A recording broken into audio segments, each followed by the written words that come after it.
Hey everybody, I'm Scott Butwell and welcome to my YouTube channel. And today I want to talk to you guys about 3 questions that you should be asking yourself in every story that you write on Medium.com. And I got these 3 questions from Kelly Eden. She's the editor of Inspired Writer on Medium.com. And she wrote a story called I Spent $660 on a Personal Essay Course. This is what I learned. So you guys are going to get this for free. She says she learned 3 important lessons in writing personal stories, but the way I look at it is it's really 3 questions that you should be asking yourself in every story you write on Medium.com. These are great questions to ask really during your second or third revision when you're rereading what you've written and you really want to drill down deep into what you really think and feel about your subject to kind of take it to a deeper level. I started asking myself these questions on my last story after I read these 3 questions from Kelly Eden. And it was fun. It really forced me to take my thinking kind of from a surface level and ask myself a lot more deeper questions. So here's the 3 questions you should be asking yourself in every story to take your writing to that deeper place. Question 1, what are you getting at? What are you really getting at, to me, means you're willing to go where your story wants you to go.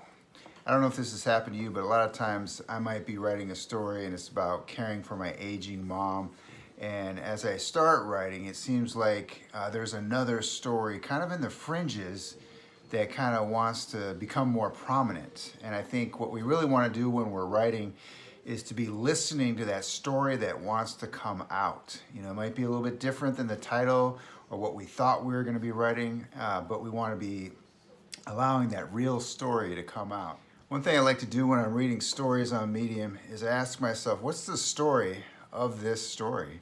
And I've noticed sometimes there's a difference between the title, what the story says it's going to be about, and then the story you're reading. And again, it's that idea that there's this periphery story, the story that wants and needs to be told, that's trying to come out. And I saw this in a story recently I read. It was on camper vanning in New Zealand. It was a great story. It was about a mom and her 2 teenage daughters going on this wild vacation with her partner. And I love the story.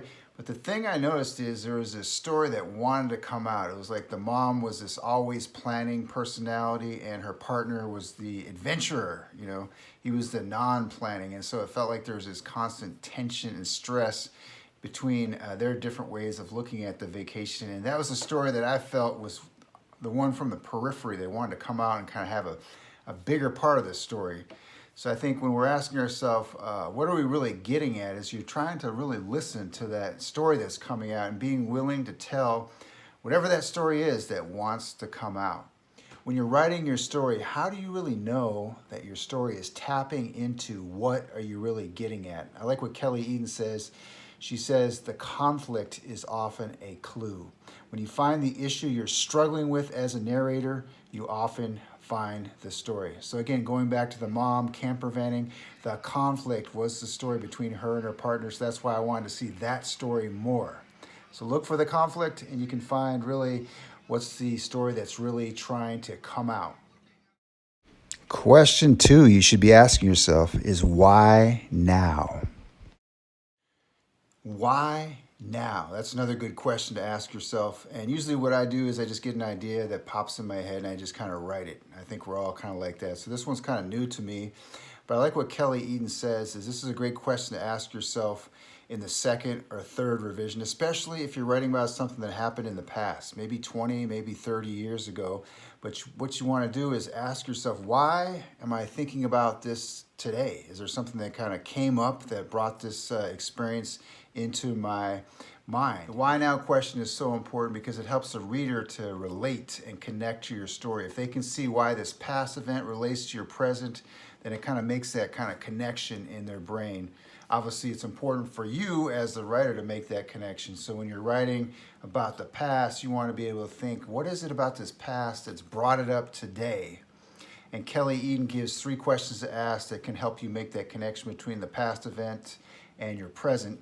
One, she says, is what reminded you of this story? So maybe there's just a memory that you had, and if you can kind of explore what brought that memory up, you can kind of make that connection between the past and present in a paragraph in your story.